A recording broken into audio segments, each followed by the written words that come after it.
আমাদের বাবুসি স্পোর্টিং ক্লাবের পক্ষ থেকে বর্ণাঢ্য শোভাযাত্রা ধীরে ধীরে এগিয়ে যাচ্ছেন।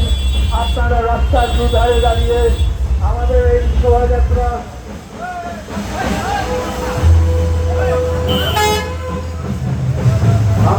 বর্ণাঢ্য শোভাযাত্রা ধীরে ধীরে এগিয়ে যাচ্ছে। আপনারা রাস্তার দুধারে দাঁড়িয়ে আমাদের এই শোভাযাত্রাকে উপভোগ করুন। আপনাদের এই সহযোগিতা